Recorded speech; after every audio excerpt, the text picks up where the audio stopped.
Thanks to you all for being here. And I'm super excited though. Rich has been a good friend for a long time.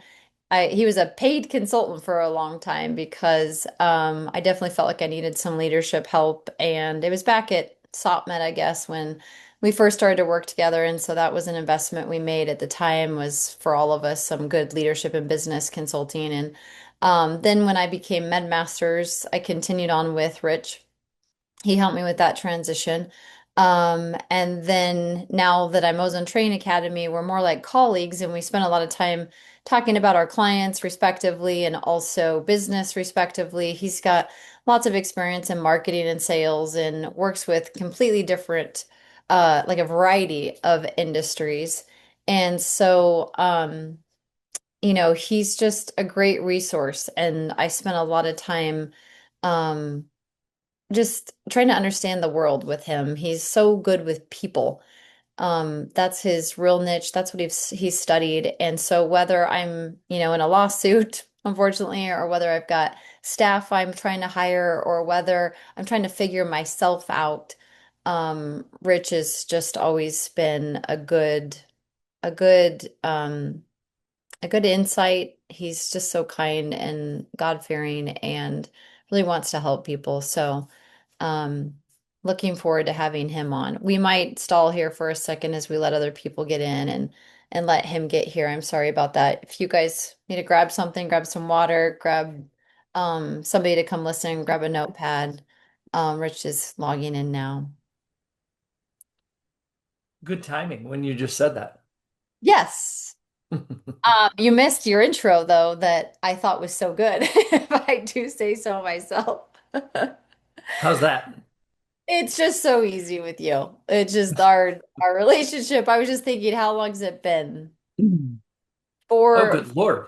Yeah, for I don't know, years it feels like, and I feel like, some people you feel like you've known your whole life because things just drive and part of it I think is some people have such a huge impact no matter how much time you spend with them, a little or a lot. Some people just have a really big impact. And so that's been me and you, I think, on my side anyway. I'm going to actually look. You're right. 2022, February 9th. That's the first time you showed up on my calendar. Interesting. You looked that up fast. Impressive. I Resourceful. We're old enough where it's hard to be resourceful in technology sometimes. We're right at Yes. that age, I feel like, where we know a lot and don't know so much at the same time. Oh Well, my gosh, yes. Preach. I know. I feel like the younger generations are just born with it, and then the older generations really struggle with it, at least some of them, and we're kind of in the middle where we love and hate it. Um, well, thanks for coming in early slash late slash right on time. We just, How about let's just call this perfectly imperfect? perfect. It's exactly what I was just saying, how we love and hate technology all at the same time. Amen. Amen. Yeah, so we'll have more of a group coming in, I'm sure, as a little bit more time goes on. But I was just letting people know that you were paid by SOTMED at one time to help us all, and then we've continued to develop our relationship into MedMasters, and you helped me through that transition, and then now I feel like we're colleagues and support for each other, just in the sense that we can get on the phone at any time and just worry about people and worry about how these transitions in the world are affecting business and people. And um, every time we get on the phone, there's like so much to learn. And you spend a lot of time in a lot of different industries. I'm basically in one from two different aspects of it, and you get to see things from a different perspective. And that's always eye-opening and helpful for me too. Yes, it's interesting the way I look at it because fun fact, and we can talk about it if you want, but I am not opening my clinic. Oh, Again, it's part of the storyline that I'm involved in what I would classify as three different spaces in healthcare because I do work with what I call traditional healthcare, especially a lot of hospitals, the nursing staff, the amount of overwhelm and burnout that's going on. Nurse practitioners inside of traditional healthcare that are seeing 45 to 50 patients a day can't keep up with their charts or anything that they're trying to do. I work there. Then I, get the opportunity because of you and our relationship to work with practitioners. And I'd say this is more, how would you define it? A proactive alternative healthcare. The better part of healthcare, the Exactly. amazing part of healthcare, And then I work with gyms all across North America that is, trying to prevent it all through exercise and good eating, as the example would be. I get to see all three, and it's interesting. I really do get to see a lot of different perspectives and push aside manufacturing or large ag or any of the other industries that I get the opportunity to serve people in. yeah, but as we've talked, I know that you see so many similarities because we're all people and we're all Oh, navigating post-COVID, we're all navigating AI, we're all navigating change to such a high degree.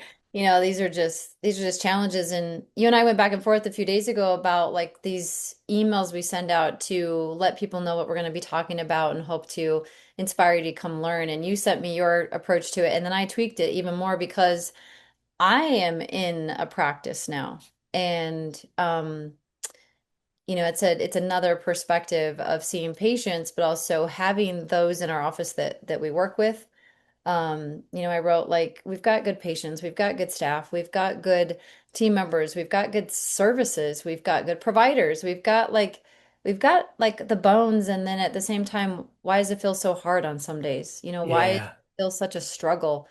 And sometimes it might be the system, sometimes it might be the person, sometimes it might be the economy, sometimes it might be uh, the weather, because it's summer. yeah. But then at the same time, all of that's connected with one thing, which is just humanity. Yeah. I mean, that's perfectly said. It doesn't matter the age of a person right now. It doesn't matter the educational level. It doesn't matter the industry. None of that matters. Everybody seems to be in the same place where they're doing a lot of work, a lot of activity, but they just can't see the accomplishment. And that's the heartbreaking thing because eventually I was talking to with a young man that is connected to you because it's simply O3, and he was saying, I don't know how much longer I can keep doing all of this activity if the dangling carrot just keeps extending further and further out in front of me. And that's burnout. It's unfortunate, but how do we move from activity to accomplishment? I mean, I wrote a book about it. It's going to be published this fall, or I say this fall. It's probably going to launch in the next 3 weeks, Mm. so far as I can tell. But like, that's the subtitle is turning activity into accomplishment because a lot of people are burning out because they're not seeing the fruits of their labor at the pace of their vision and their dreams. And that is frustrating, and frustrating then starts to leak into rest and recovery. And when people aren't rested and recovered, that's the dilemma. Man, it's like you read my neural therapy presentations. I did not, but tell me more. Yeah, neural therapy is using a medication to reset the nervous system so we're not in fight or flight all the time. We can somehow get back to rest and digest because this is something I learned. I mean, I've been exposed to this and been in practices using it for 17 years, but post-COVID and getting back into practice like made it just this glaring problem in people was just that there's major amounts of overwhelm at all ages, all ethnicities, all walks of life, men and women equally, and um, there's no seemingly way out. Right. And it's just, and I did a lot of research on it to find out, what is creating this surge, and then how to go about helping through the clinician's eyes and these services to help reduce it. But let's say even that happens, where are we all at with it? I do our office, our staff does Procaine on a regular basis. I had some last week because it's just like we'll come downstairs in the IV room and be like, it's just been a rough week. Can we all just get some Procaine to reset, right? To get back to where our nervous system is balanced. But then life resumes, and how do you go back to work? How to you go back to life and feel like I'm doing all this work, but I'm not making progress. Or even if I make progress, the work still continues to grow beyond the level of progress I can I attain. I love that you bring in optimizing the health. You say it's procaine? Yeah. Okay, so I want to learn more about that because that's a way to reset and optimize. But when I created, for everybody, the audience, for everybody that is connected to you, Kim, my story, and I'm going to tell it a little bit. And Good. when I lost Stephanie, thumbs up that Stephanie, who was a coach on my team and basically my right hand, when she took the job that she took, it provided her more money. It provided her no travel, and to be able to be done working by 3 o'clock every day to pursue her passion of coaching youth basketball. And she, her husband had just taken a command post job as a state trooper. So the family was on this, what I'd say, upswing. And at the same time, it was devastational to me because not only did I have a full book of business, I took on all of her clients. Then I had a really bad client, and my hitting the brick wall, my getting overwhelmed and burnt out, it was the inevitable process. But as I was trying to study what was going on, and that's when I developed the third of my trio of assessments. I have a leadership assessment that people can take. I'll make sure that I post it, in the comments so people can get to it. I have a business audit so people can take and try to evaluate their business.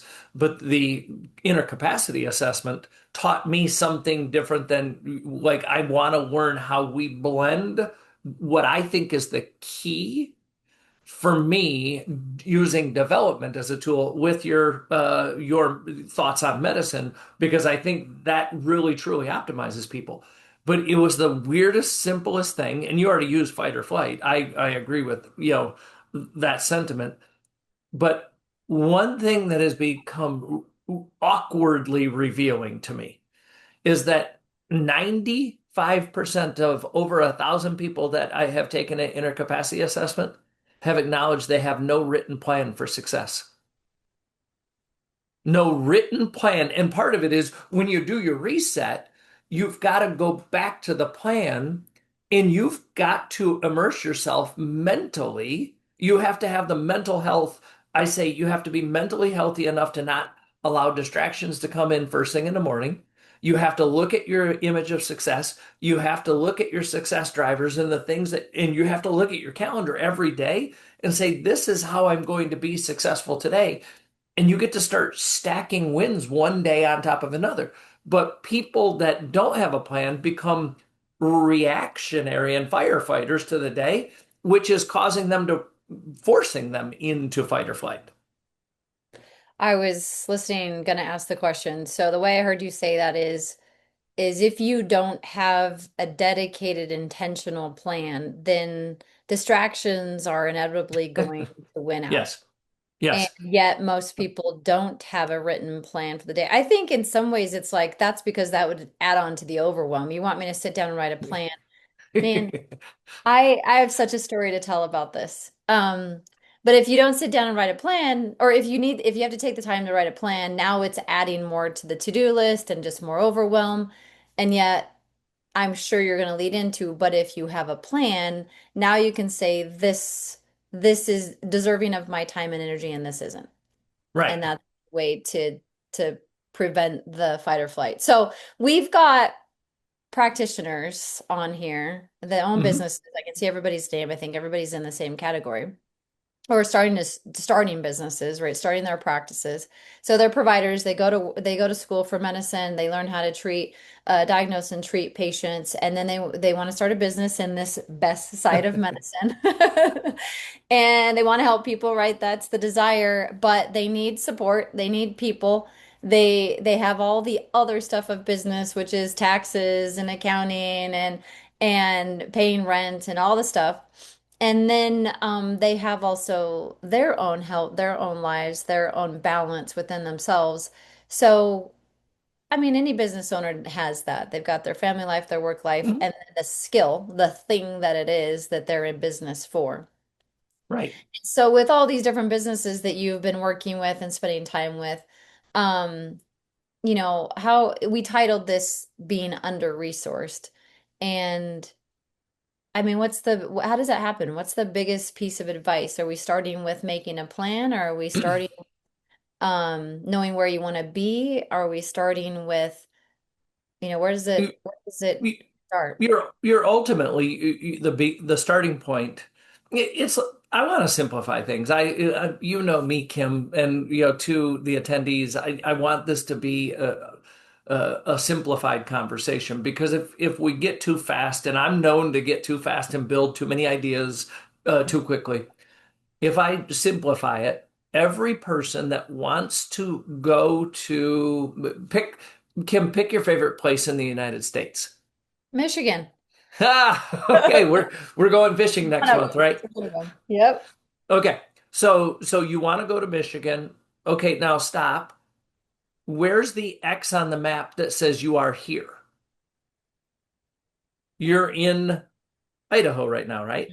Hmm. So Hmm. there's an X for Idaho, and there's a circle around the city you want to get to in Michigan. You've created a gap that's probably somewhere in the neighborhood of what, 12 to 1500 miles? Yeah. That's a big gap. And then when you have you are here and you have your destination, then you make a map of how to get there or a turn by turn thing. So whenever I ask people, the starting point is the first thing is, can we identify where you're at? And like in business, people will say, I'm not making enough money. I don't have enough patients. I have too many patients and not enough staff. My staff isn't doing the right things. Like the you are here is a very descriptive space. And the I want to be here. I want to be in Michigan, Grand Haven, Michigan, best small town beach in America, fresh water, beautiful, but it's over here, and that is an image of success. I could tell you that you're going to find sugar sand beaches. You're going to find the water temperature to be probably about 65 degrees right now. The sunset is to die for. You're going to hit every color under the sun. You're probably going to see all the wildlife on the way here. But I'm sending you a descriptive. This is what success is going to look like when you get here. It's probably going to be somewhere in the neighborhood of 59 degrees overnight tonight, but it's going to get to 82 degrees tomorrow. It's going to be full sunshine, and you get to go to the beach. Doesn't that sound like success? Yes.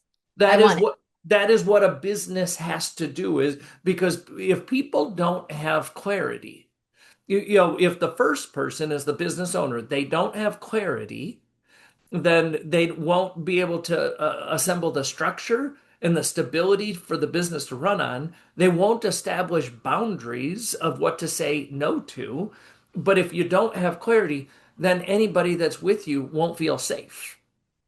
So you have to have a you are here. You have to have the roadmap that, okay, I'm going to this image of success that's very descriptive.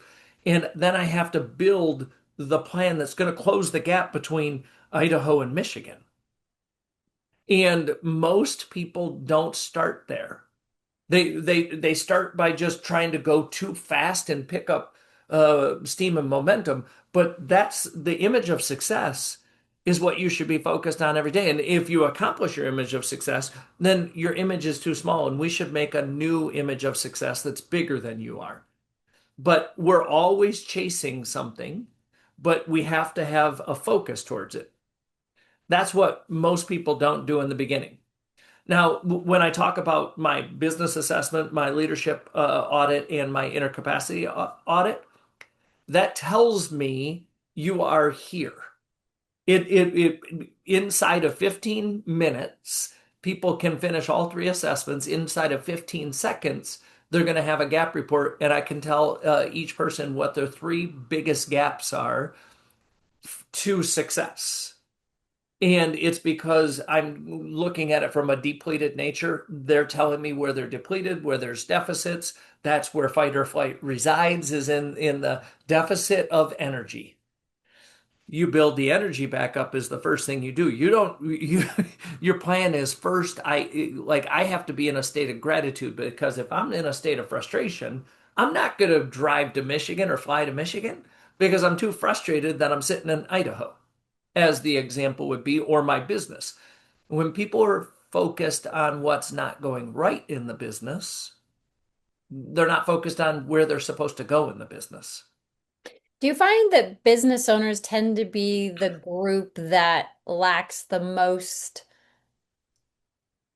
mm, capacity or natural desire to create a plan and design where to go? You know, you're Um, a disc expert, DIC, or sorry, DISC, and you know a lot about how people think and perform based on their disc. I just it just makes me think like business owners often are the quick starts or the ones that just love to get going and they've got ideas flowing and but you said clarity equals safety. And so without creating the clarity for those other people in the team, there is no safety. And yet I think a lot of business owners just stereotypically can thrive in the higher risk portion, the ones that like to kind of fly by the seat of their pants and whatever, and yet we Okay, so let's replace all of that you said, but you go back to the word thrive, because I was so thinking you were going to say it, but thrive in chaos. uh Business owners can naturally thrive in chaos, and if they thrive in chaos, there is no safety in chaos, because chaos, there is no plan. It's just like I'm just going to do everything, and I'm just keep going. But we need to slow down. We need to articulate this is the plan, so that anybody that's coming alongside of us, you know that I work with a wonderful mother-daughter team in North Carolina, uh, you know, and they've had providers, both of chaos. them providers. Yes, yes, they could be in the call, they could be in the space, but they had to learn to slow down. I really do believe that when you slow down, you learn to think differently. When you can think differently, it's going to cause you to take different actions. When you take different actions, it'll likely produce a different result. Sometimes, even in this fully resourced, environment that I create, the outcomes aren't what we want, but it's just that the thinking plus the action generates the result. This mother-daughter team has gone from the chaos. They've had to do the work on slowly pulling apart the entire business and saying, what's going on with our finances and what is our pricing model at? Because I think they're drastically underpricing the marketplace to achieve the dream that they want. But they had no plan. They just had a dream. Hmm. So now we're slowly, growing. It's funny if I was to say this, because she's older than me, but slowly growing the business maturity and the acumen of one of the two primary owners. Daughter younger, but she didn't know what she didn't know about this. She just knows she loves serving people. She loves, I mean, she's EBU, doing peptides left and right, IVs, going gangbusters right now.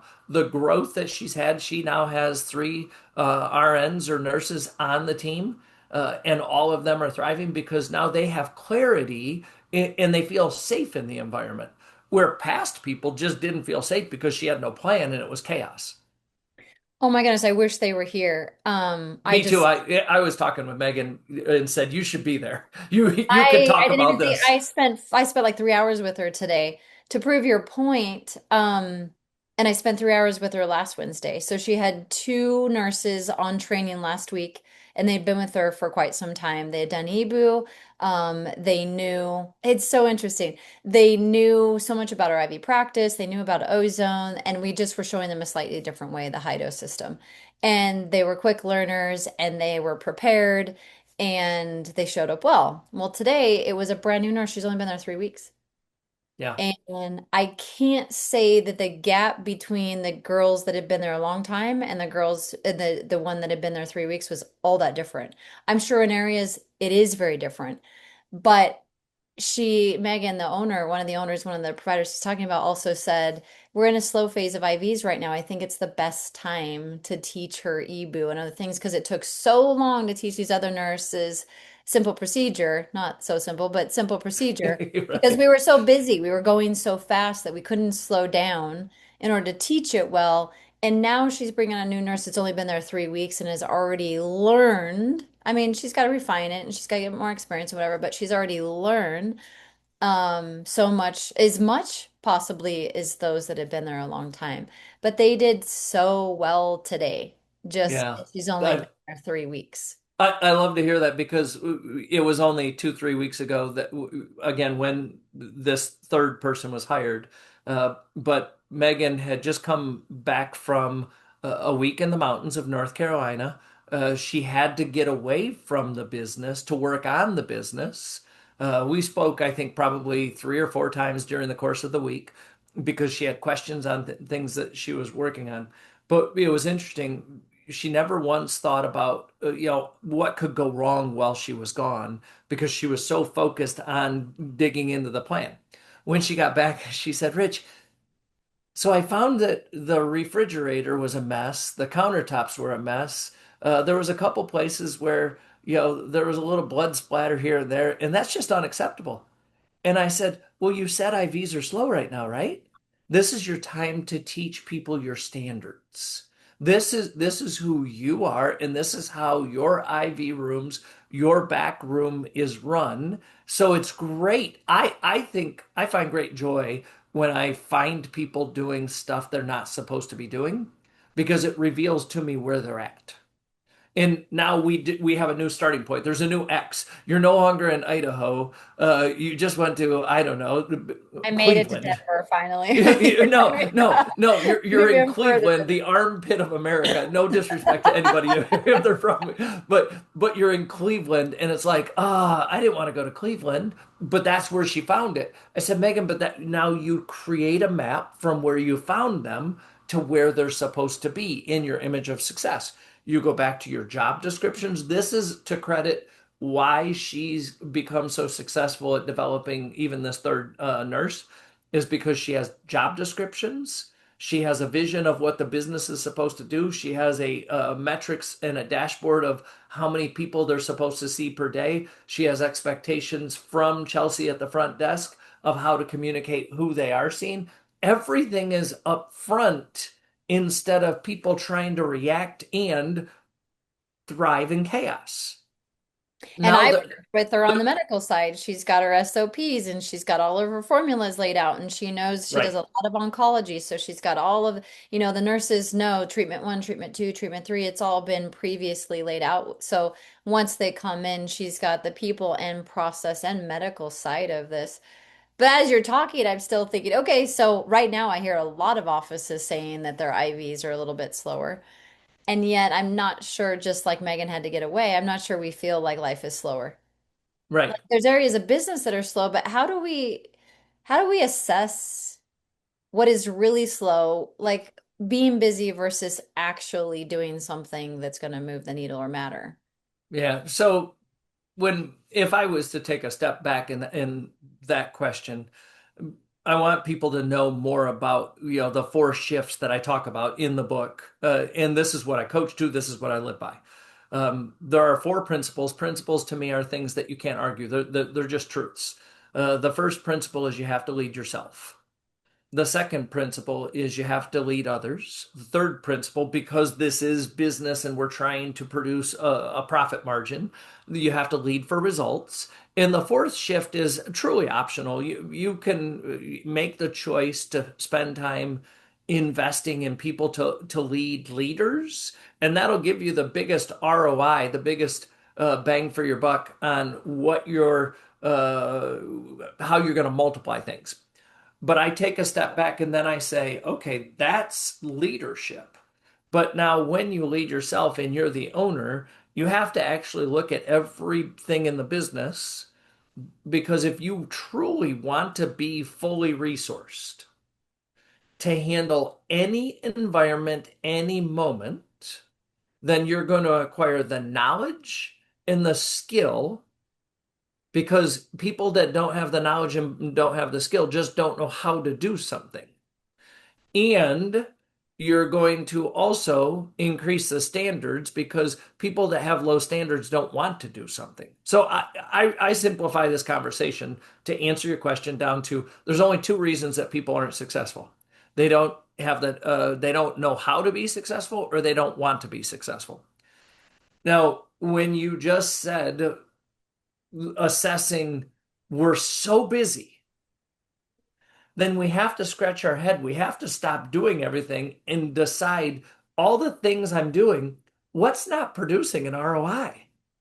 A simple question to really look at all the different activities that we choose to do each day. It's a choice, but that means we may not have boundaries around our plan because if our plan is airtight and our plan is rock solid, then when we say yes to something we should be saying no to, that means we're underpurposed in what we're trying to do with our plan, and we'll overwhelm ourselves and everybody else.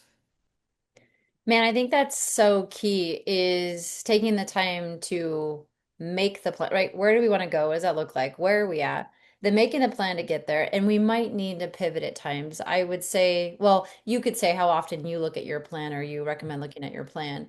But the whole point of a plan is to stay and stick to the plan. Yeah. And that's where today's world is so distracting with I could do this and I could do this and I could do this and I could hire this person and I could do get AI to do this. And we feel like we need it, there's FOMO. Like the science, the medical research to fight or flight says that, especially in men, or sorry, especially in women, is that we have FOMO. Right. It's So defined medically as fear of missing out with everything that's optional and all the notifications and everything that everybody's doing in their businesses and social media and the conferences that we attend and we got to bring in all the peptides and all the hormones and all the IVs. We got to do it all to where now we're no longer inside of our plan at all. right, and that is the home run statement. There is another person inside of your space, the right side of medicine, that I work with, and she right now is struggling significantly. And I just asked a simple question: just can you tell me what the struggle is? Just talk out loud. And well, I wanted to do this and I added this, and we're trying to add to be successful, but we're adding without a plan. And the other thing that I would say is part of the plan says that we have to get to success in the initial phases. Let's just make believe that we have peptides and we have hormones and we have an IV room and we do EBU. We don't even do ozone therapy yet. But oh my gosh, Kim says I should do ozone therapy. So let's add it. Now your plan is broken because all of it's going to come to activity. The more you add, the more activity you add. And that's where I say people lose sight of accomplishment by doing more and more and more. They don't get to success. I'd like people to do less, master it, and then learn to add it. That's where, as the storyline, Megan from North Carolina, we talk calculatedly about how and when the timing is right, because timing is a leadership terminology. It's something you practice on a daily basis. The right action at the right time points to success.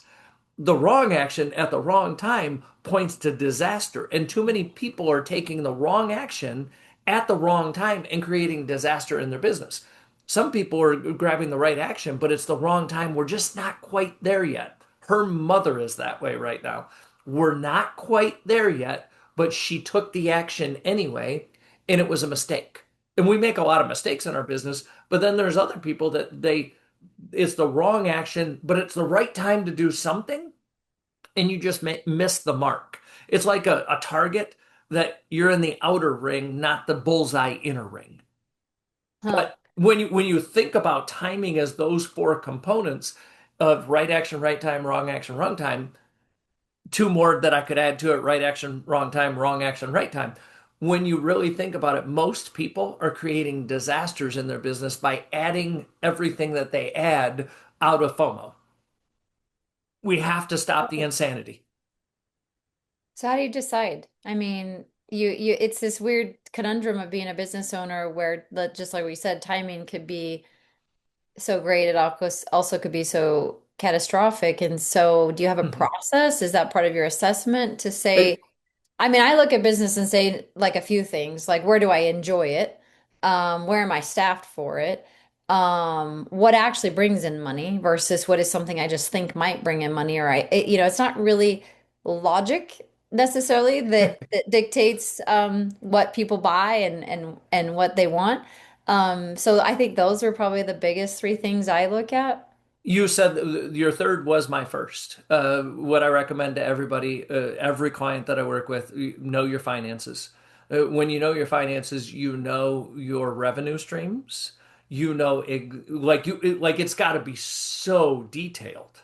Because if it doesn't have the details, you'll miss out on something that was a clue to what you should be doing.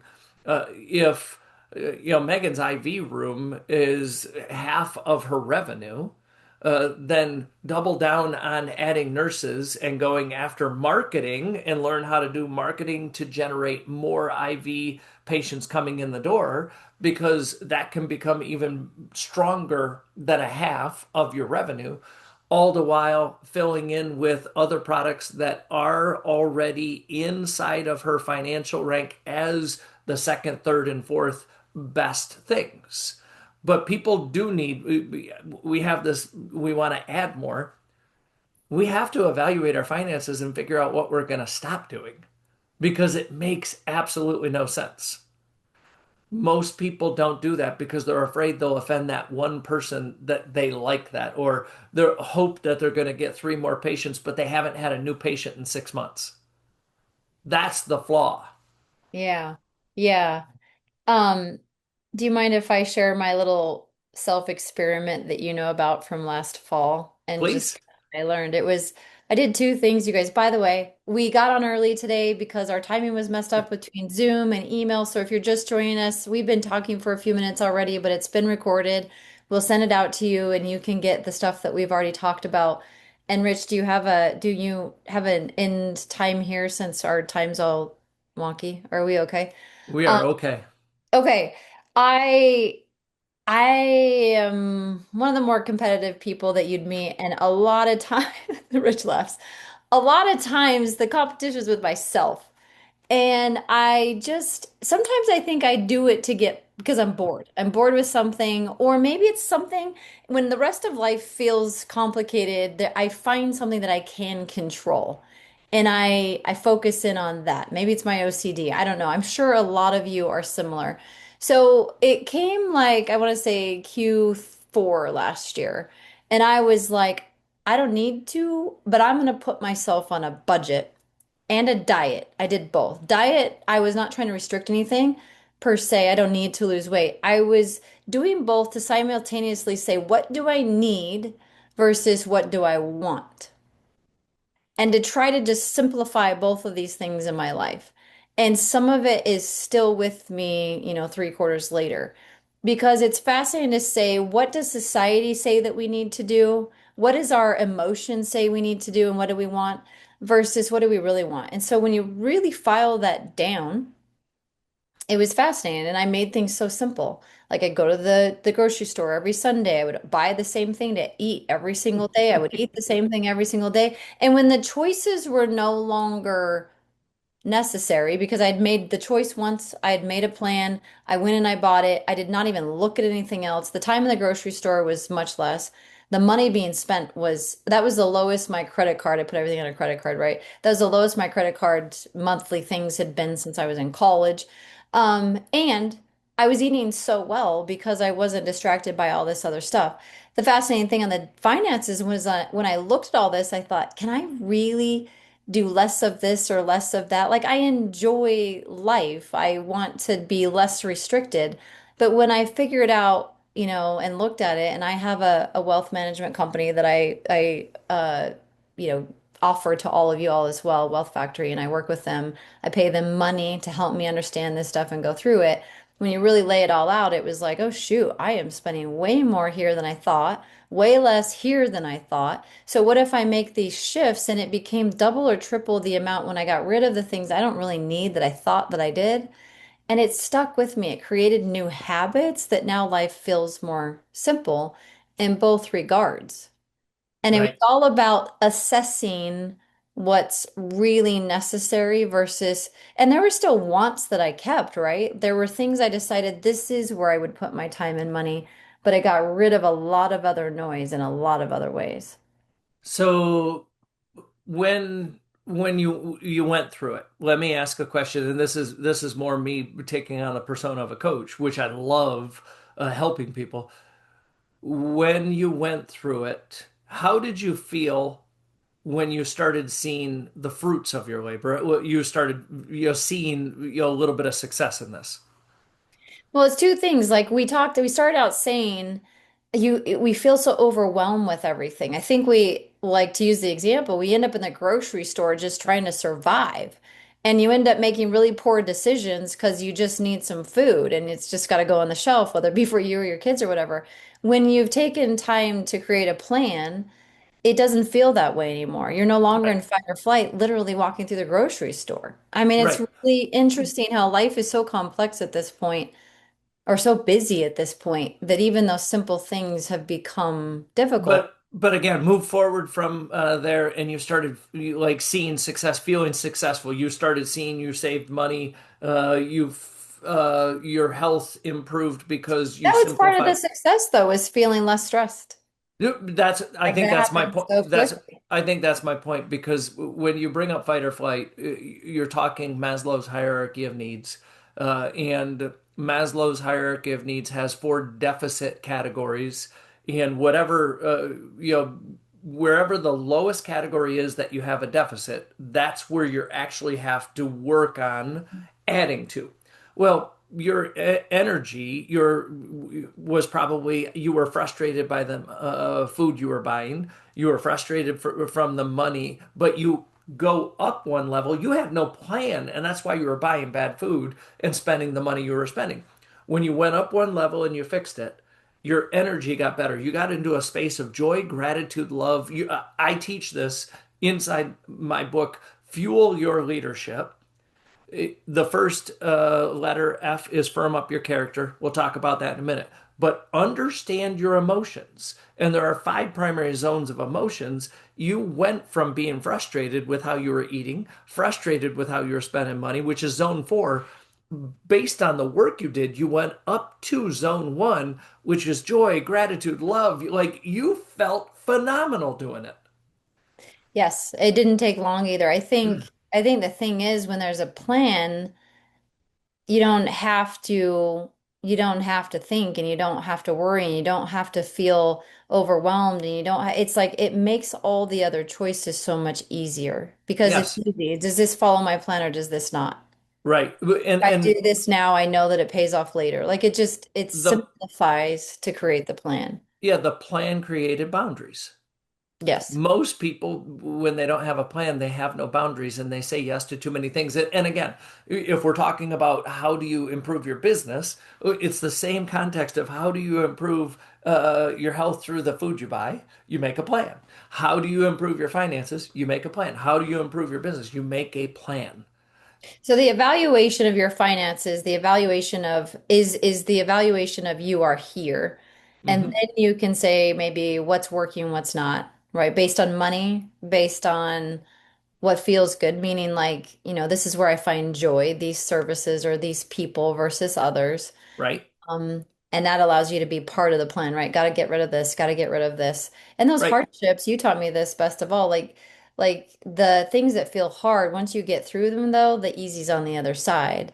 And Sure. that's part of wading through the chaos. And you could say it any way you want. Ed Milet has his way of saying it. Andy Frisella has his way of saying it. John Maxwell, my mentor and friend, has his way of saying it. But everything worthwhile is uphill. Yeah. So you're Totally. going to go through the hard. Every one of us is going to go through the hard and difficult. That's part of the plan is we are here. We don't like where we're at and like that journey is going to be uphill. And once you get uphill, you'll plateau and realize, "Oh my gosh, that's a beautiful scenery." And you'll make a conscious choice because we hit an arrival point. You departed from bad, you climbed uphill, you got to good, and you'll decide, do I want to keep climbing? And that's a slower pace in business. And that's the right way to do it. That means you are resourced to make the right decision for the right moment so that you have the knowledge and skill to make it. If you don't have the knowledge and skill to make the decision when you're in the plateau, then Mm, that's where you acquire the resources. That's where you start studying, reading, podcasting, hiring a mentor or coach, something that's going to help you. Okay, now I have a new plan and I know the things that I previously didn't know. My big thing in business forever and a day was marketing. I would always acquire more knowledge or skill in leadership, personal development, coaching, and I could be masterful at it. But if I didn't have marketing, then I would start going back downhill because marketing was my missing piece. When you fully understand every piece of your business from our business audit, you'll understand employee relations. That's a huge one right now that people are employer relations? employee relations. Okay. This is huge. I'll give you a quick story. I have a CEO that when I called him, he said my head of HR left. Now this is like a 500 employee organization that he is the CEO of, and I just let go of my VP of aftermarket parts and service. And I said, Jeff, can I bring something to your attention? Now he's my friend. He's a client. Uh, I said, since I've known you since 2022, same time that you and I have known each other, Kim, I've known him. He's gone through 6 VP of aftermarkets, Mm. 5 head of HRs, and I basically slowed him down and said, from an employee relations standpoint, your job as a CEO is to recruit, hire, train, retain, or fire people. But if you have people leaving and you're constantly firing people, your turnover means you're under resourced at identifying the right people. He said, Rich, what do I do? I said, before you hire them, let's make sure that we understand what their personality is, how much they're going to fit the job description you're hiring them for. And when you make an offer to them, you show them where they're going to be a good fit and you show them where they're not a good fit because there's no perfect fit anywhere. Personality is going to drive it, knowledge and skill is going to drive it, people standards. And if you can get out in front of it, you're more prone to keep people around because they're constantly in a developmental state. So Mm. for me, under-resourced people don't know how to hire the right people. They hire based on desperation, not based on calculation. You answered my question before I asked it because I was going to ask, like, if you're when you're making your plan for your Hmm. business and you're assessing data, would you Hmm. suggest you bring the team into it? But I think your answer to that was maybe once you know you have the right team, like you have to maybe put in the resources and understand that you've got the right people in the right seat, that they're dedicated the right way, that they know what their box is, what it isn't, and how to look at your business alongside you. If you don't know what you're doing, they're not going to be able to follow. And if you don't know what you're doing, you're not going to be able to hire and keep the people that belong in those positions to help you anyway. Yeah, so the space again, I said the principles: lead yourself, lead others, and lead for results. The space that I bring people in to really be thinking partners inside the business is when I know they have full alignment, and that's in lead for results, which is the third principle. You can't skip principle one and principle two, which is lead yourself. You can't give what you don't have. If you don't have the knowledge and skills and you have an employee, how are you going to help them when you don't have the knowledge and skills? So you start with yourself. When you get to others, you're trying to figure out what they want and whether it's in alignment with what you want. but you go from me to we. It's a we thinking, and there's really a compound effect of results when you have everybody on your team is there for the right reasons, operating from the right standards with the right knowledge and skill. If you don't, you have to go back down to leading them and create a plan that is in sync to what they want for them to collect the knowledge and skill and raise the standards so that they can get to the results. So what would you say are the main fundamental parts of a good plan? Yeah.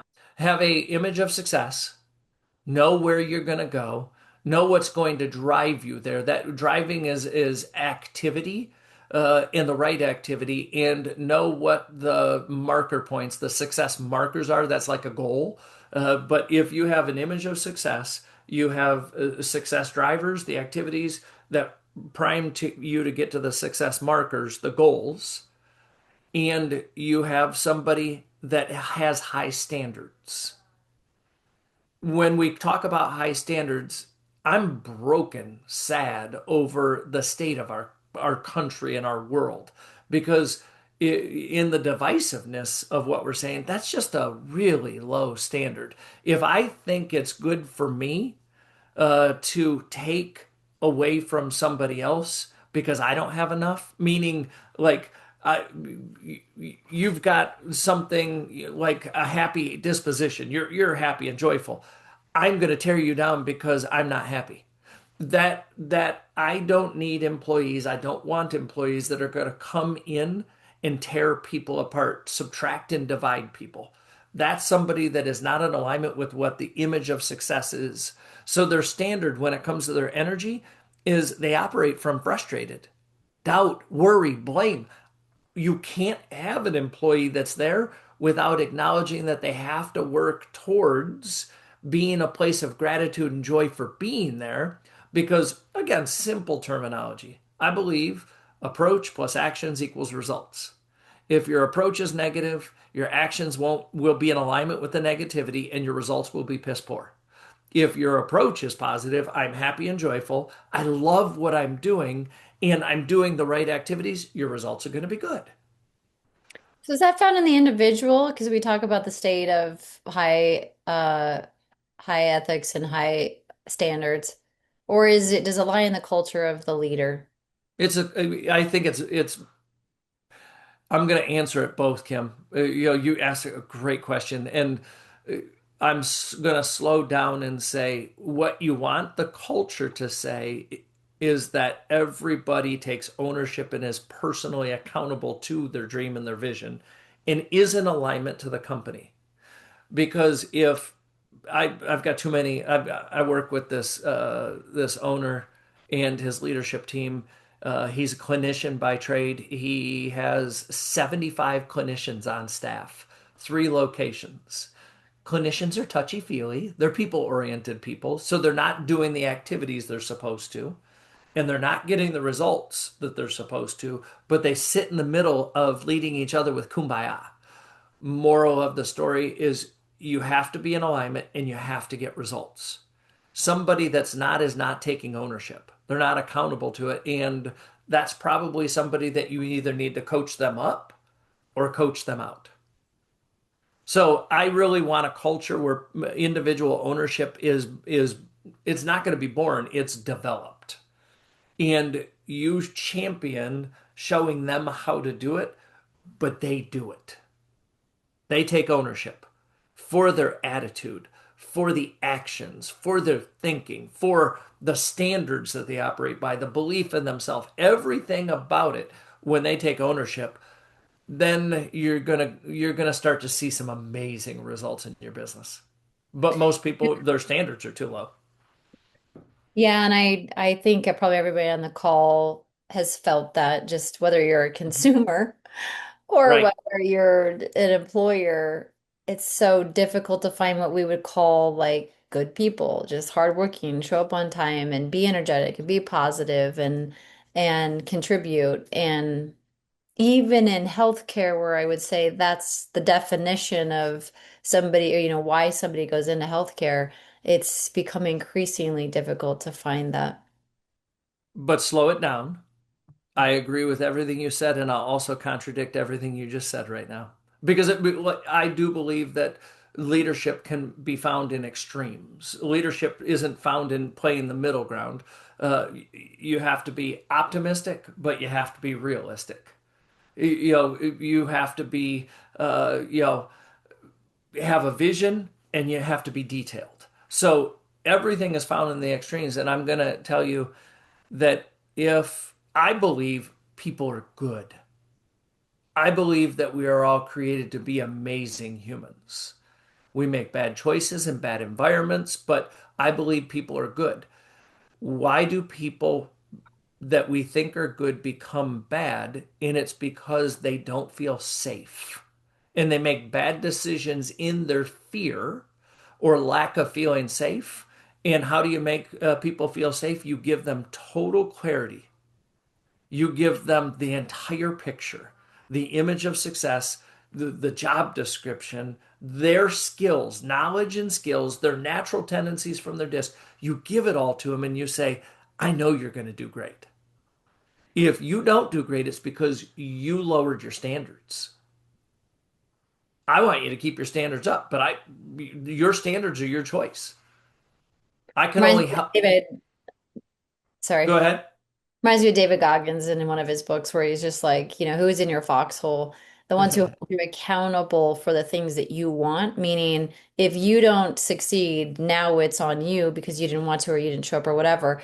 That's leadership and creating boundaries and security around what the metrics look like. I think we haven't touched on that enough to say part of leadership, a big part of it is to express what success looks like is not just a vision, it's in the details of it means we're seeing this many patients, you're getting this many through the door, you're seeing this, you're doing this. And I don't want to sound like the insurance model that dictates the financial reward there, but at the same time, this is basic business, right? Right. If you're charging X amount of dollars and you have X amount of staff and you have X amount of rooms and you have X amount of services, then you can reverse engineer that and say, this is now what our metrics are. We succeed if we meet them, we fail if we don't.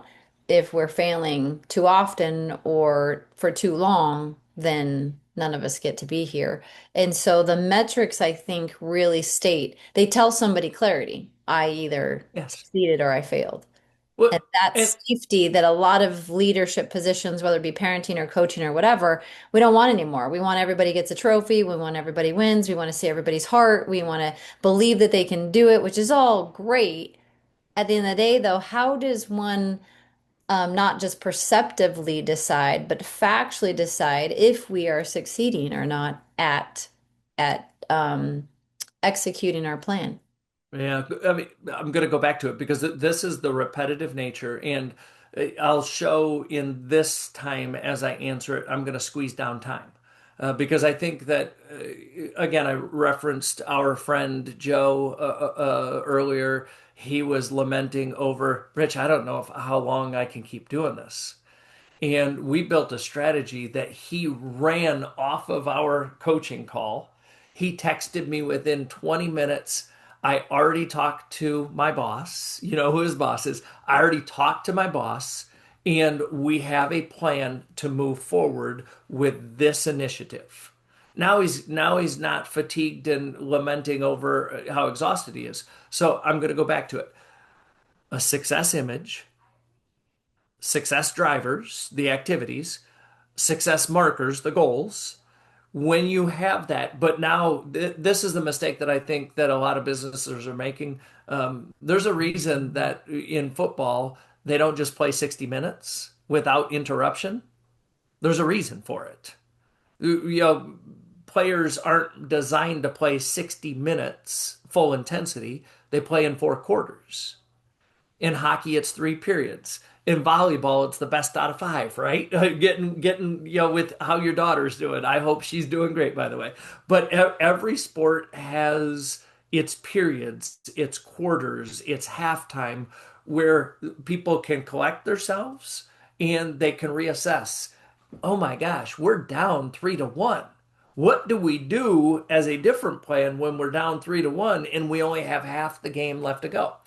So for me, it's squeezing down the business to 12-week cycles, Four 12-week cycles inside of a year is 48 weeks.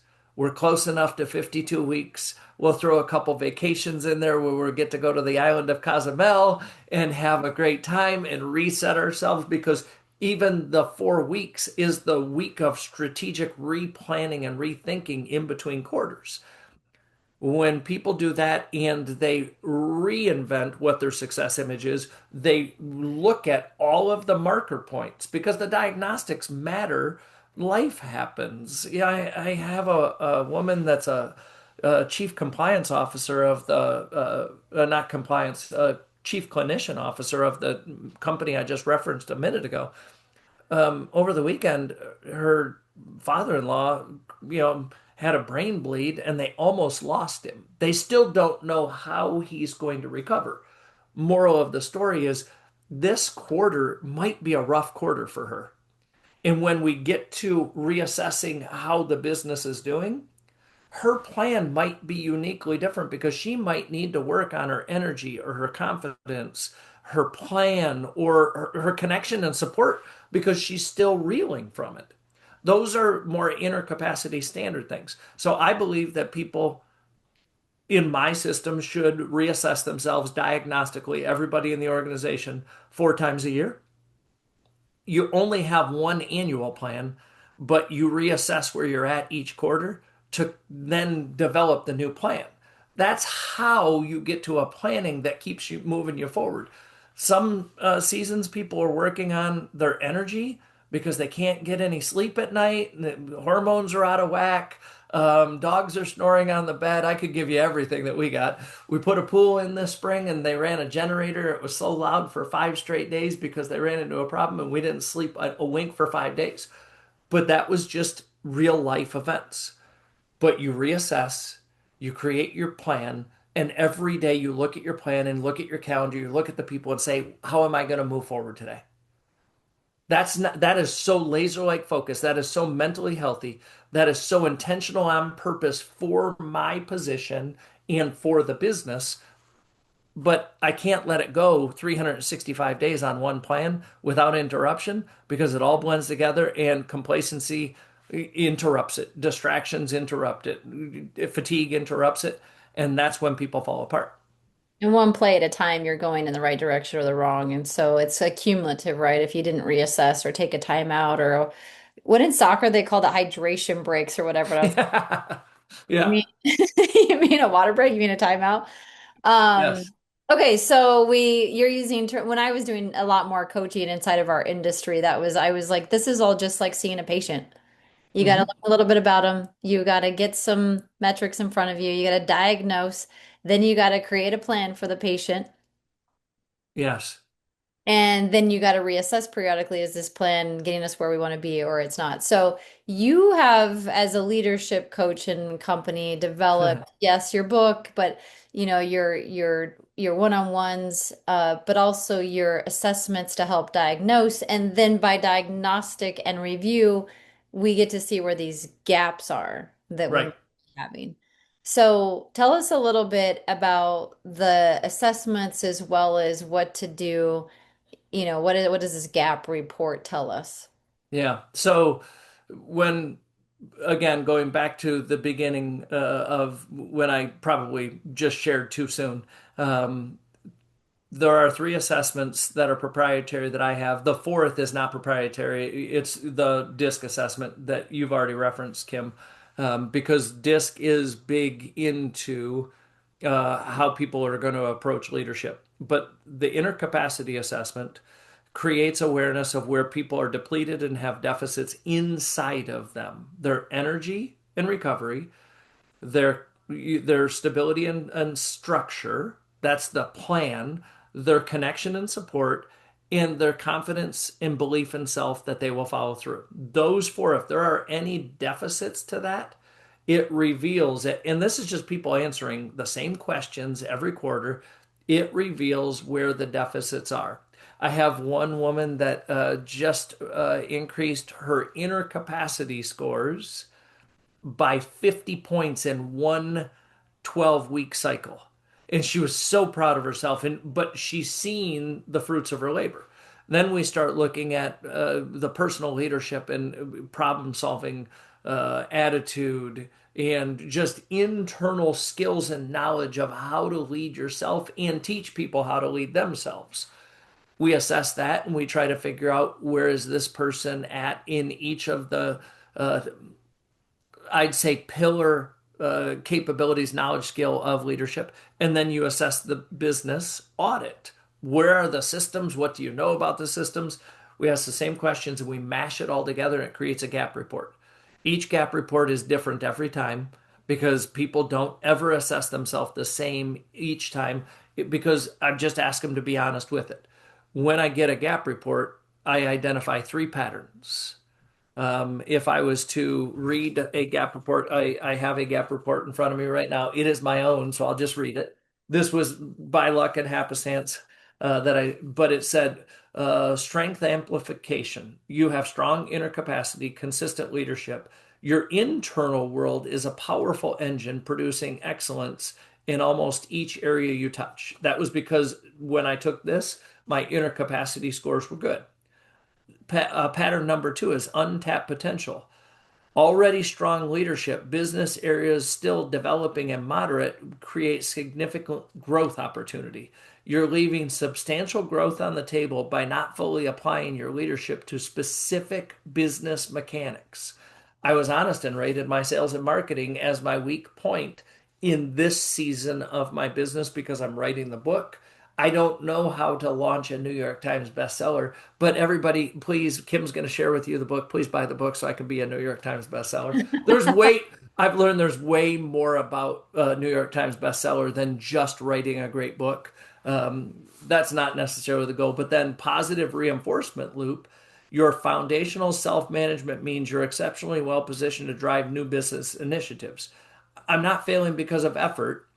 I'm not fully deploying my immense internal capacity into specific tangible business systems. So the gap report says, go do this quarter. This 12-week cycle, Rich, you have to stay focused on these development ideas. Some people are going to be focused on trying to recover from a bad season of life or build a new plan or find connection and support because they just feel alone, Hmm. but mine was go work on the business systems. The next one might be something completely different because I'm charging so hard right now.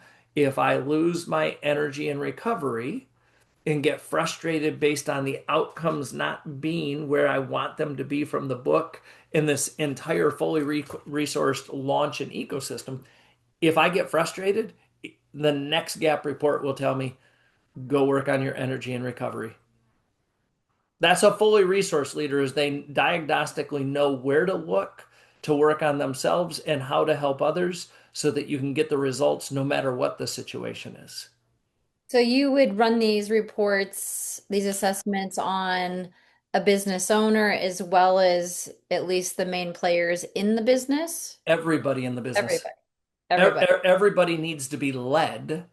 And this was my big indicator when I was almost fried, burnt out. Last fall was really tough, and business was good, but my energy was low because I just had too much going on.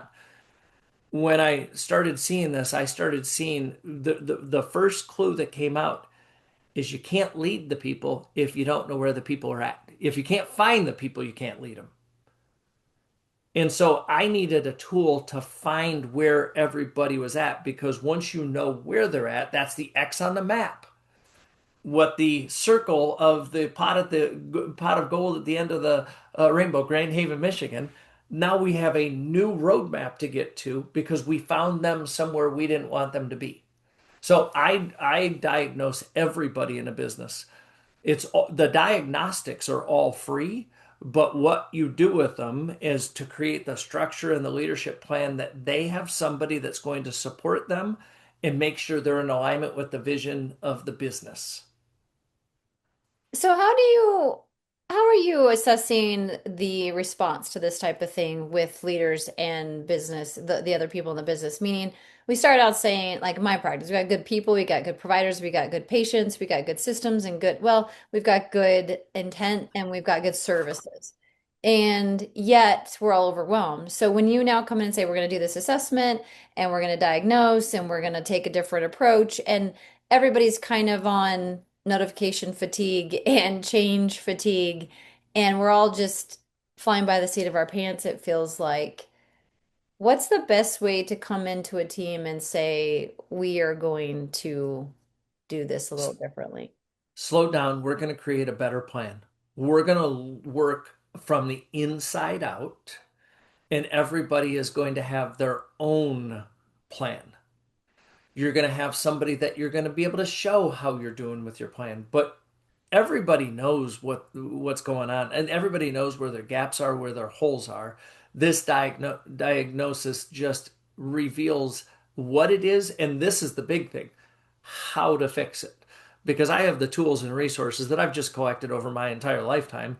One of those, understand your emotions, and I have a worksheet that you give to the person that is frustrated and they're in zone four frustration and they're depleted. Their energy is horrible. Their attitude sucks. They're a good person, but they know it, that they're just going through a rough patch and they're overwhelmed and frustrated. You give them the tool, they can then look at the tool. This is the thing. AI has changed the world. If you don't like AI, go to Google. If you don't like Google, go to the library. The information is out there. It's no longer an information gap. The information is there. Its execution is the key. Give the person the plan to fill in the hole and close the gap. Everybody's going to have different gaps. No two people are ever going to be the same. They may have similar gaps. You may be able to partner with people, but when a person says, it's up to me to follow this plan and I want to be a part of this team. If you have good people, you say, like you started that by building the I have good people, then they have a sheet of paper that says, this is my plan. I have a workbook, a guide that says this is how you stay with it each week. So you stay focused on what your plan is and how you're improving. So as you assess people, people start to say, I want to be a part of this. And they start to close their own gaps, fill in their own holes, and become more resourced to handle the pressure and tension because they either have the knowledge and skill or the standards to overcome whatever comes their way. Man, in some ways it still is like it's just, you know, big, because whether you've got one person that you work with or 10 or 20 people that you work with, you're like everybody's individual. Everybody's got their little things, their little quirks, their strengths, their gaps. As the leader, you have to kind of know those things and then help them and guide them to have their individual plans, their individual accountability that all works towards a unified goal. That sounds the way you just said it. I appreciate it because that's the conventional wisdom. Um, and I will say that's probably the flaw.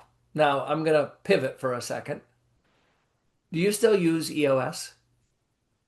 Elements of it, What is EOS? the entrepreneurial operating system. So, a business operating system.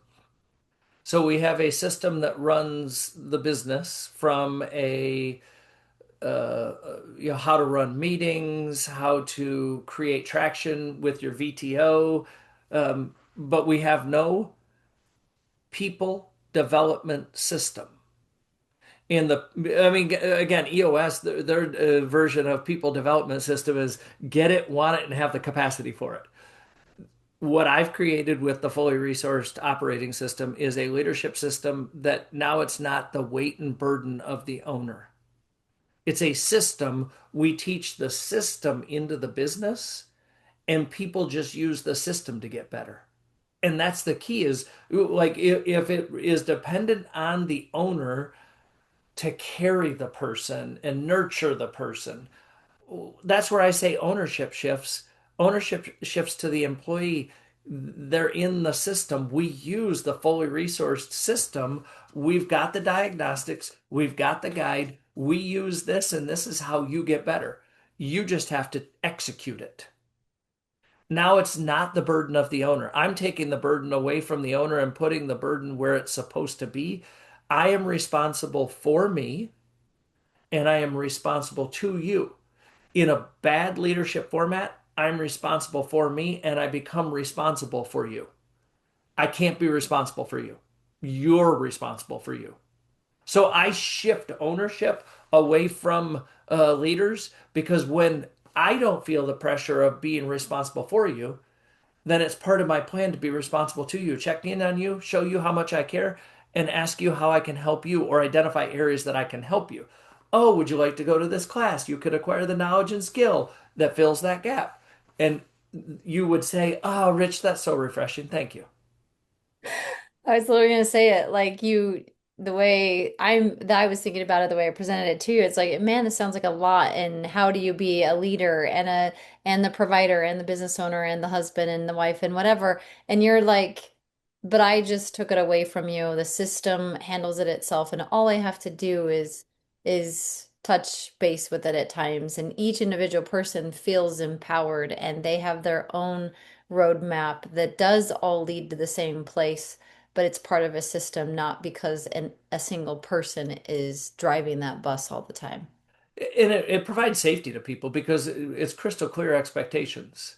We're a company that has an image of success. We have a vision and goals, right? Let's simplify the terminology. I like image of success, but we're a company that has vision and goals, and you have a role inside this company, and you have responsibilities. It is your responsibility. It transfers it, and it really does take the pressure off the owners and spreads the pressure out, but gives a roadmap, tools, and system of how to do it. Kim, I can be honest with you. I've been doing this for almost 20 years now, like full-time speaking, coaching, training. When I stumbled upon this, there's two things I did. And you know I'm a person of faith, so I'm just going to be a person of faith every day of my life. I looked up at God and I said, "Are you sure?" Like, because he gave me this idea. And then I looked around. I'm shocked that John Maxwell or Tony Robbins or other development gurus never created a system for people development. This is what this is. And it's so mind-blowing, so simple that it really does give people structure, stability, safety. The only thing that they have to acknowledge is, am I in alignment? Or do I not want to be in alignment? And if they self-select and say, this isn't for me, I don't want to get better, I want to be a victim, then I don't want them on my team. Yeah, I think that by creating this, it does both things at times.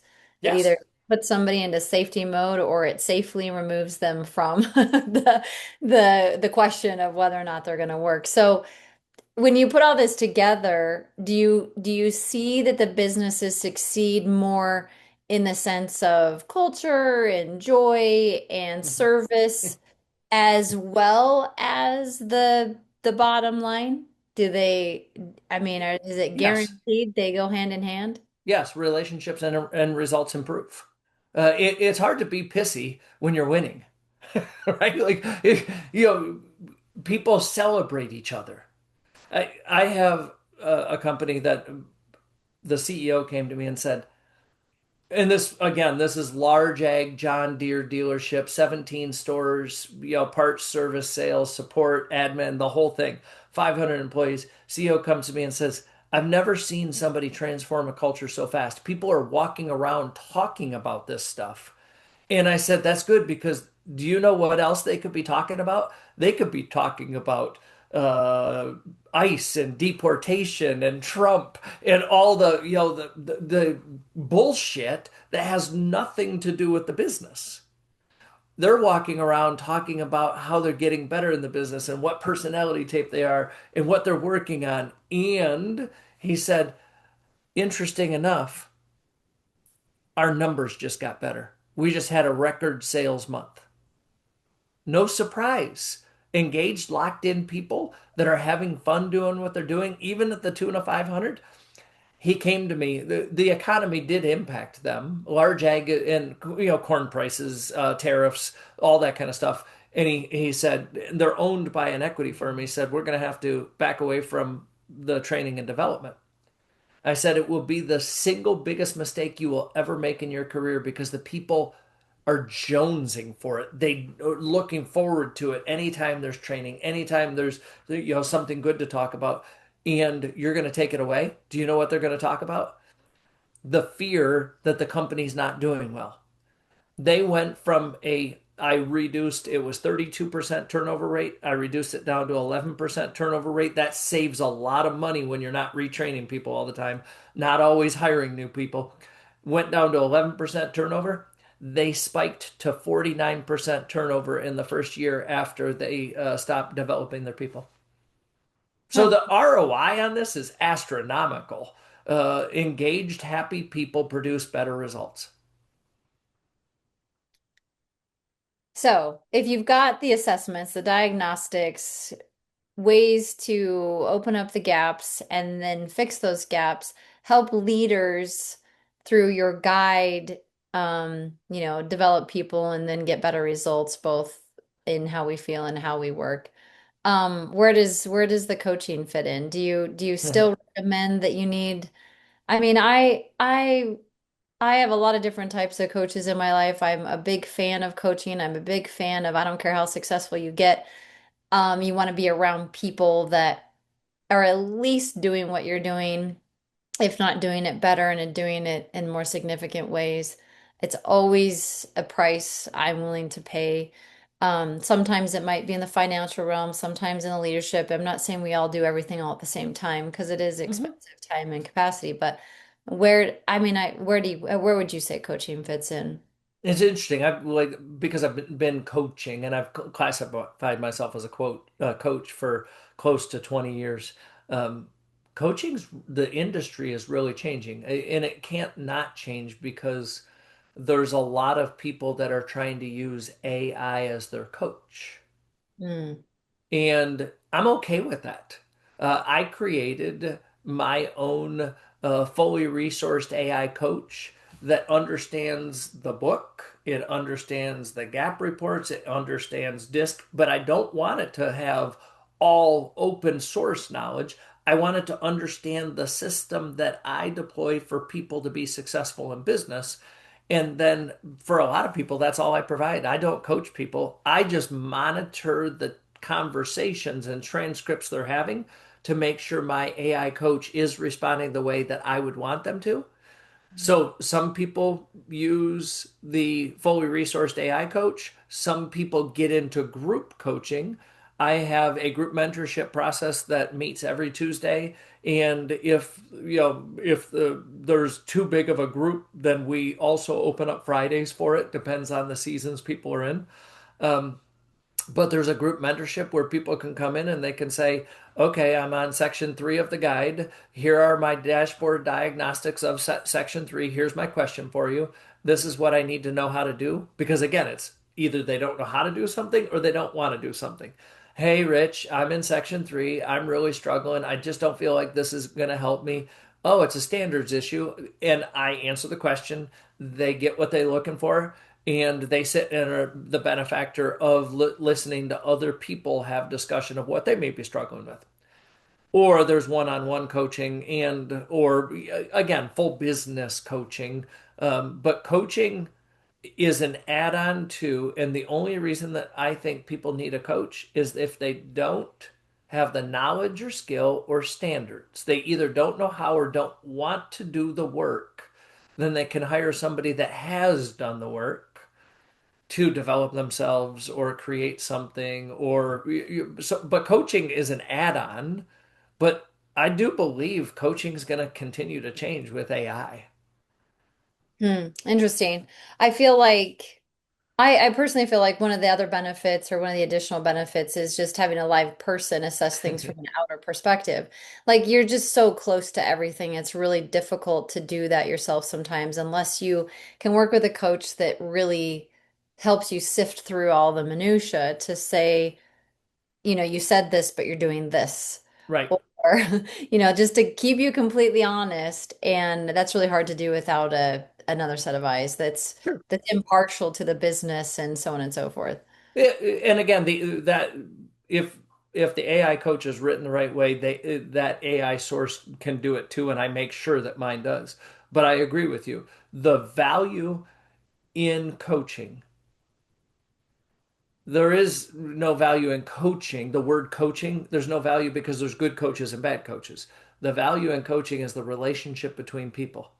The one thing that I know about me from a good or bad standpoint is I love helping people. That's part of why I love teaching leadership so much is that's the ultimate form of help is I can, give people all the knowledge and skill, all the resources that I have. That's why I wrote the book called Fully Resourced. If I can give you everything I have and you now have it, you don't need a coach. I've had coaches. I have a coach right now. It is very specific. I told you they're meeting right now. This little screw up with the schedule. I have a coach that's helping me create a world-class keynote because I've never done a world-class keynote. I've done keynotes, but I know that with this book and with what I'm on the precipice of launching into this new space, I need something better. I know that Paul's my guy that's going to create better. So I know that for the season I'm in, I'm going to always have a coach. But for the season that I'm in right here helping people, I don't need a coach to help people. I already know how to do that. So I mean, how does this process go down in terms of like we were going to put in the thing in the chat or whatever, like ways to get to your assessments and um, so that people could start this process without you and automatic, I think, through these assessments. Do you have a website or a landing page or something they can go to? Yes, and the starting point, I put it, I don't know if it was just to you as the host and panelists, or if it went out to everyone. I didn't pay attention to how I sent it, but in the chat, At fully app.getfullyresourced.com. resourced. I think Yeah. everybody sees that. Okay. And I want to answer Shayna's question. Thank you, Shayna. Cheyenne. I'm sorry. I'm looking at it wrong. Um, and I hope I said it right. But have you noticed the quality of people's basic ethics degrade? People not paying attention, people being careless in general? Absolutely. They're distracted. They're good people, but they are distracted. They might be making bad decisions from a broken standpoint. Again, like there's a lot of brokenness, and that's what the gaps are, is when people are, they, the biggest mistake I think most people make is getting on social media before they show up at work. And social media always has an ability to rile us up with showing us the wrong thing that we walk into work with a chip on our shoulder. When we have a chip on our shoulder, our ethics degraded. We are not paying attention to business because we're paying attention and we're ruminating in the problem in our mind of social media. Being careless in general, absolutely. Non-communicative, yes, people are shutting down, and that's where the gap reports will reveal it to us because they're going to tell us the honest truth. How you doing here? How you doing here? And if even if this is the cool thing about the gap report, I get to look at somebody, and if I know somebody, and this is what I advise leaders, you know the person, you could assess them, you could see that they have poor communication, as in Cheyenne's being non-communicative. If somebody rated themselves as excellent with communication, you go meet with them, you scratch your head and say, explain it to me. Tell me how you're great at communication because I saw you shut down and not be communicative for 7 straight days last week. And they're like, oh. So again, it's a process by which to help people. Some of it's going to be love, and some of it's going to be confrontational, tough love. And I give you all the tools to be able to do either. One of my favorite topics to talk about is crucial conversations. How to boldly go in and help somebody when you see an issue instead of having the wrong personality type and getting quiet, or having the wrong personality type and emotionally blowing up on somebody, because both of those exist. But Cheyenne, great question. You train people, or I train, but people have such poor attention and memory that I'm baffled. My encouragement is have them focus on no more than 3 to 5 things. how do you discourage team members into gossip? Uh, I actually have a tool that's called the snake, and the snake is full of gossip. And I let everybody know that we read it together as a team meeting. And then I'm going to make sure that gossip is not tolerable. And I do talk about part of being fully resourced is understanding what I classify. And again, this isn't mine. Right up here above my shoulder, Dr. Henry Cloud wrote the book, The Power of the Other, From the Bedroom to the Boardroom and Beyond, the impact people have on us. And, if let's make believe, Cheyenne, that, Kim and I had a disagreement. And I didn't like what Kim said to me. So I came to you and I said, would you believe Kim did this and this and this? And I'm looking for validation that I'm right. And Cheyenne, if you handle it wrong, then it's going to be gossip because now there's two people that aren't in a disagreement galvanizing around one side of the story. Whereas, how do you end gossip? It's an A-B conversation. Only A and B should be involved in the resolution of the dispute. So there's a lot of things I'm seeing, comments that come in. Kim, I hope you don't mind that I ad-libbed that, but when you're fully resourced, you have the knowledge and skill and the standards to lead yourself, lead others, and lead for results at such a high level that results happen. Yeah, I think that's the ultimate result there is what we said, I've been working with Rich for 4 years, and that really did like instigate this whole movement towards understanding people and communicating better. And it was a whole project. We met weekly, we met about team members, we went through assessments, it was a lot of work. It was no different than going back to medical school or going through, peptide training or like it's an area. It's an Yeah. area of study and an area of work, but then you get the knowledge and the skill set, and now these things start to just transform in your business, in your office. And the thing I always told Rich was, and also in my family and relationships and with myself, this all started to transition so much when you learn more about, I think, people and how they work and what this looks like, and then how to jump in, when to jump in. And it's been such a self-serving thing to try to really focus on for business, but it's every facet of life. So it's not a quick answer, it's not a quick system. Rich has been doing it so long, and I'm still so much in the process of learning it. But man, it's made such a difference in every area. You talk about timing, and I don't put. You talked about kind of OCD. um, I remember in August of 2018, two significant events in the same weekend. I was with John Maxwell and the John Maxwell team. And the first significant moment was when John Maxwell, I was in a room and he said, Rich, you can't teach a person how to lead if they don't have the qualities to lead. Now, for a person in the development world where I've been, for years already trying to teach people how to do leadership. And then he says this, and I'm like, dude, why didn't you say that when I got into this? Because I wouldn't have started the way I did. And then I went to the next room and they said, hey, we're going to give everybody the ability to become a DISC consultant, certified in administering DISC. I said yes to that because that is the qualities and characteristics of each person. D, I, S, and C have different characteristics, strengths, weaknesses, that kind of stuff, communication style. But then I realized qualities and values of leadership. And I spent 4.5 years.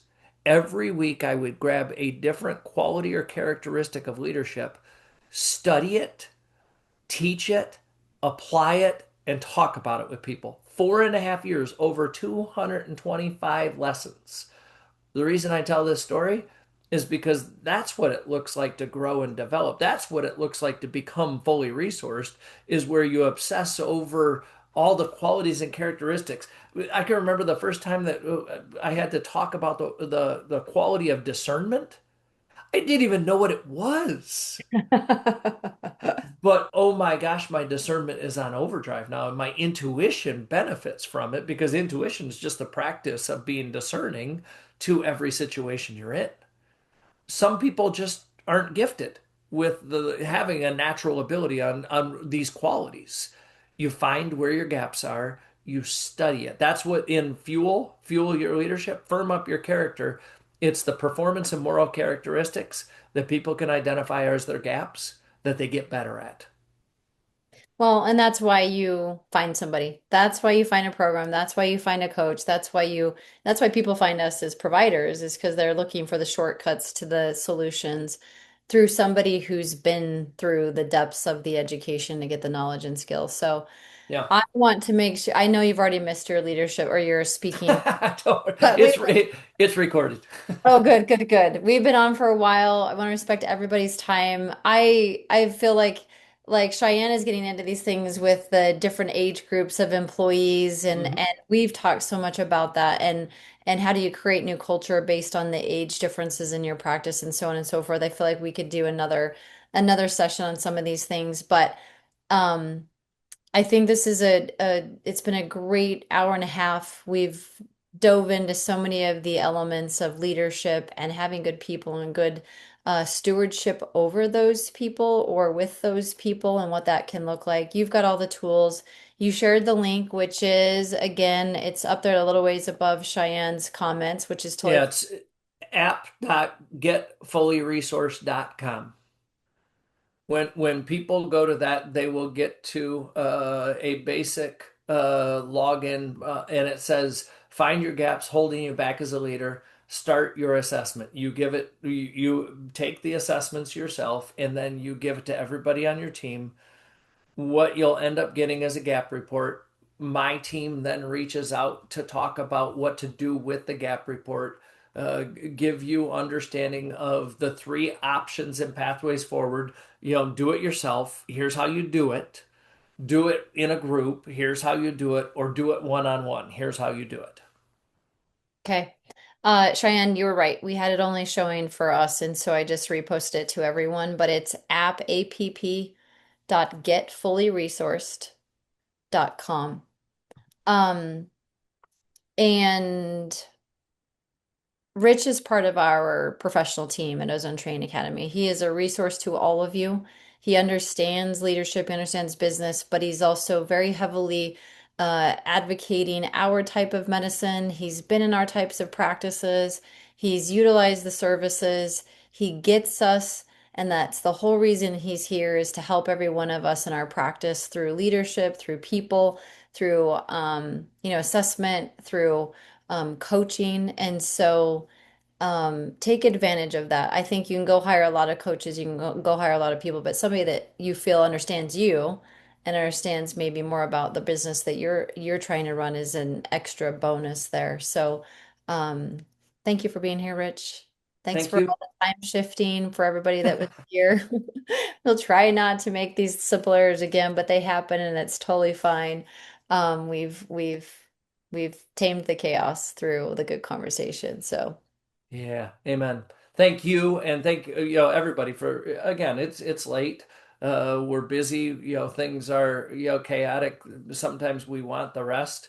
So thank you for the opportunity to just share the vision of what development can look like, and better is possible becomes that mantra. So next time maybe you can call me and tell me how your daughter's doing with volleyball. so good. She's going back to school Saturday, so it's been a Yes, very fun season. right on. In touch.